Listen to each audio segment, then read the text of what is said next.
Welcome to The Shift. I'm Dean. And I'm Akasha. We cover the latest in all things science, technology, and culture, with new episodes dropping every Monday. From the latest advances in knowledge systems and information theory to exploring emerging mediums of art and medicine, join us as we do bite-sized deep dives on the latest. The shift is now.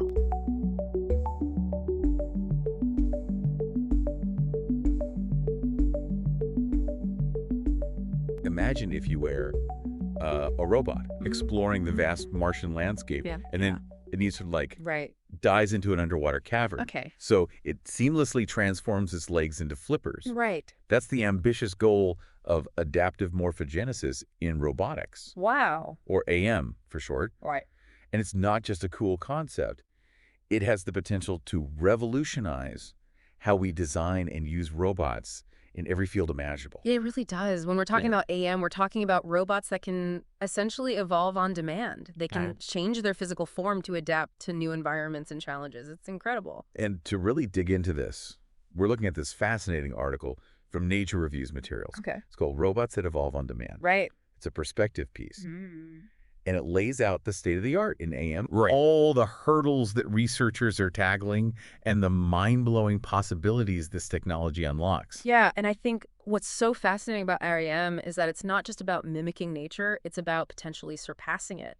So by understanding the principles of biological adaptation Right. and integrating them with advanced materials and robotics, what we're really trying to do is create machines with a level of adaptability that we've never seen before. So we're not just talking about robots inspired by nature, but robots that can actually out-evolve nature in some ways. That's both exciting and a little intimidating. Yeah, it's a little, it definitely pushes the boundaries of what we thought was possible. Yeah. But before we get carried away with the what ifs, let's make sure we're on the same page about what AM actually is.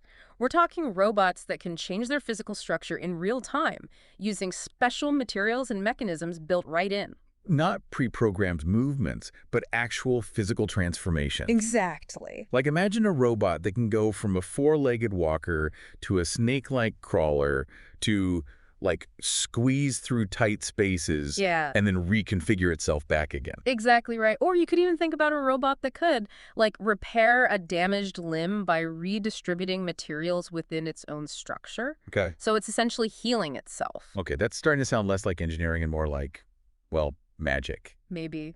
But it's a magic that's rooted in cutting-edge science. So one of the most common examples you'll see is a robot with joints that can actually melt and re-solidify using a special kind of plastic.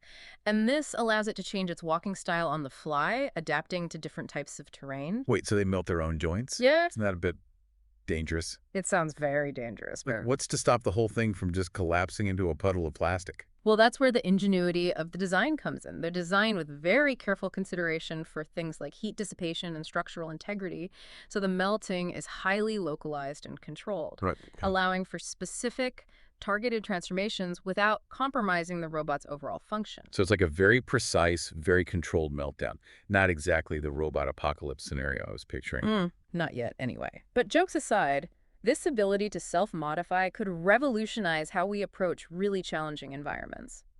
Imagine sending robots to explore the depths of the ocean or the harsh conditions of other planets. Where a broken axle or a jammed joint could mean the end of a very expensive mission. Exactly. But with AM, those risks are mitigated. The robot isn't limited by its initial design. It can adapt, overcome, and keep exploring. Okay, so now I'm really starting to grasp the potential here. We're talking about robots that are not just adaptable, but potentially even anti-fragile. They can actually benefit from challenges and emerge stronger. Precisely, and that's a paradigm shift in robotics. So where do we go from here? What's next for AM? What are the biggest challenges researchers are facing as they try to make these shape-shifting robots a reality? That's a great question, and one we'll dive into right after the break. So before the break, we were talking about robots that can essentially melt their own joints Right. to adapt to new environments. Yeah. Which is, Yeah. fascinating and slightly terrifying at the same time. But it kind of begs the question, Yeah. like, What other tricks do these AM robots have up their sleeves? Yeah. What other materials and mechanisms are researchers exploring to make these transformations possible? Well, one really promising avenue is something called jamming media. So imagine a material that can switch from like rigid to flexible in an instant, almost like, those toys that go from solid to gooey when you like squeeze them? Okay, that's a pretty vivid image. Yeah. So how does that translate to a robot that can, let's say, walk across a rocky surface and then it needs to, like, morph its limbs to swim through water? Yeah, so it's all about controlling the density and arrangement of tiny particles Right. within the material. And so when these particles are loosely packed, the material is, flexible, moldable. But apply pressure, those particles lock together, creates a solid structure. So you're telling me these robots are basically switching Yeah. between being a solid and a liquid? Essentially, yeah, it's like, At will. yeah, it sounds like, it does, doesn't it? It sounds like something out of a science fiction movie. But this is a technology that's already being used Wow. to create robots that can grasp delicate objects, navigate uneven terrain, and even change their shape to, like, squeeze through narrow gaps. It's like they have a built-in escape plan for any situation. Yeah. No more getting stuck in a doorway for these robots. Exactly, exactly. And then there's another really fascinating area of research that's focusing on swelling hyperelastic materials. Okay, now that just sounds like a mouthful. I know, it's a lot of big words. Yeah, break it down for me. Okay, so think of it like a super advanced sponge. Okay. So these materials can absorb and expel fluids, and this leads to these like dramatic and reversible changes in their size and shape. Okay. So imagine a robot that can like inflate a limb to navigate a tight space and then deflate it to regain agility. So it's like having a built-in pump action system. Pretty much, yeah. It's incredibly clever. It is. It's really clever, and it opens up a whole new world of possibilities for how robots can interact with their environment. Like, we're talking about robots that can change their buoyancy, explore underwater, or even adjust their weight distribution to maintain balance on unstable surfaces. Okay, I'm starting to see a pattern here. These AM robots are all about versatility Yeah. and adaptability. Exactly, yeah. And the more we learn about the natural world, the more inspiration we find for new AM designs. And in fact, some researchers are even exploring the potential of integrating living organisms into robotic systems. Wait, hold on. Living organisms? You mean like actual bacteria or algae growing inside a robot? Yeah, precisely. It's a very radical concept, known as living materials. But the idea is to leverage the adaptability and resilience of living organisms to create robots that can self-repair, adapt to extreme environments, and even potentially evolve new functionalities over time. Okay, now that's both fascinating and a little bit creepy. Like, it blurs the line between machine and organism in a way that I'm not sure I'm entirely comfortable with. Yeah, I understand your hesitation, and it's a valid concern. Like, the ethical implications of this kind of technology are something that we definitely need to consider carefully. For sure. But from a purely scientific standpoint, it's hard to deny the potential of living materials. For sure. It's like taking biomimicry to a whole new level. Exactly, yeah. Imagine robots that could break down pollutants in the environment or even generate their own energy through photosynthesis. Wow. These are just a few of the possibilities that living materials could unlock. So we've got robots that can melt their joints, Right. robots that can switch between solid and liquid states, Yeah. robots that are essentially part sponge, and now robots that are part living organism. It's wild. It's clear that the future of AM is going to be anything but boring. Yeah, that's an understatement. But I think, with all these incredible materials and mechanisms that we have at our disposal now, it kind of begs a new question. How do you actually control these shape-shifting robots?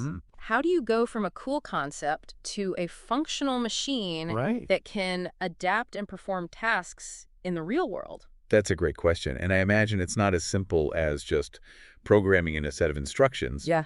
Because these robots are constantly changing, and the real world is full of surprises. You're absolutely right. Traditional control methods simply aren't enough for AM robots. We need new approaches that can handle the complexity and unpredictability of these systems. So what are researchers doing to bridge that gap between concept and reality?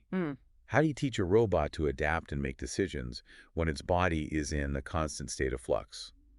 We're going to find out after the break. Before the break, we were talking about what is probably the biggest hurdle facing AM right now, which is how to actually control these robots that are essentially rewriting their own rule books on the fly. It really is a challenge. Like, how do you program a robot that is constantly changing? Right, exactly. It's not like you can just give it a set of instructions and let it loose because who knows what it's going to turn into 5 minutes later. So how do you do it? Well, one word: learning. So instead of hard coding every possible scenario, researchers are turning to artificial intelligence, especially machine learning. So we want to create robots that can learn and adapt on their own.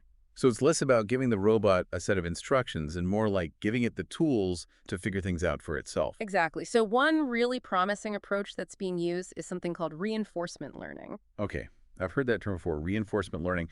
What is it exactly? Yeah. So imagine creating like a virtual playground where the robot can experiment with different transformations and behaviors. So like a digital sandbox where the robot can try out all different kinds of what-if scenarios without any real-world consequences if it messes up.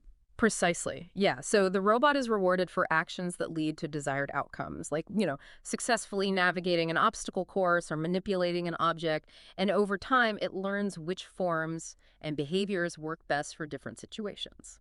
So it's basically a virtual boot camp for robots where they can train and hone their adaptation skills before they're unleashed on the real world. Yeah, that's a great way to put it. And these virtual training grounds are getting really sophisticated. Like, researchers are using something called differentiable physics engines, and they use those to create simulations that are incredibly realistic. Okay, so that's awesome that they're so realistic, but I feel like there's got to be a but coming here. Like, what's the catch with these super realistic simulations? Is it enough? Well, the real world is messy. It's unpredictable. It's not enough to just simulate these ideal conditions. We need to train these robots to handle the unexpected.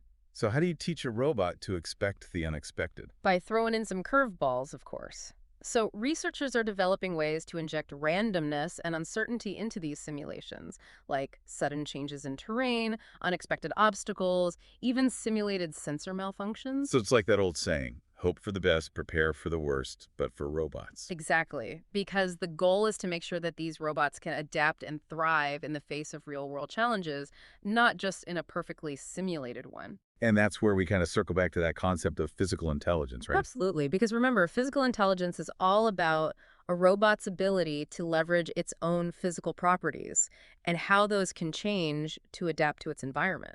So it's not just about being like smart in a computational sense, Yeah. but it's also about being smart in a physical way, in an embodied way. Precisely. And so when you combine that physical intelligence with machine learning, then you start to get these AM robots that can truly think on their feet or whatever they happen to be using to move at that moment. So what would you say is like the ultimate goal here? What is the holy grail of AM research? That's a great question, and I don't know if there's one easy answer, but I think it boils down to this.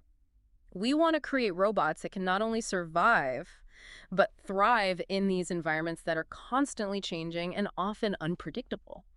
So robots that can just push beyond the limitations of their initial design and continue to learn and adapt throughout their lifespan. It's almost like we're talking about a new form of life, something that's not bound by the same rules as biological evolution. It really is a fascinating and honestly kind of a daunting thought, isn't it? It really is. And, it makes me wonder if we can create machines that are this adaptable, this resilient, then, what does that say about our own potential as humans? Yeah. If robots can evolve on demand, what's stopping us from pushing our own boundaries and achieving things that, maybe we never thought possible? Now that's something worth thinking about.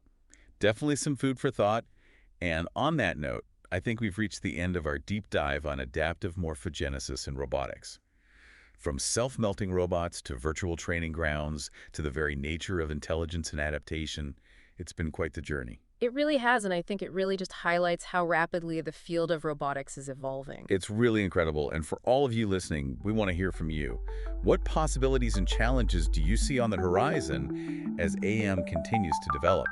Head to our website, send us an email, find us on social media. We want to hear from you. Until next time, keep exploring.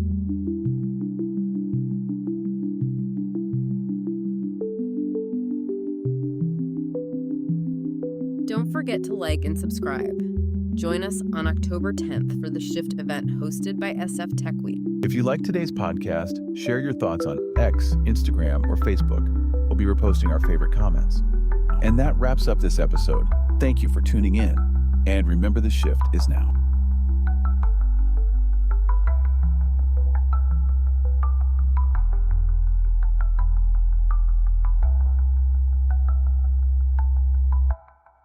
agency. Powered by 5D Studios.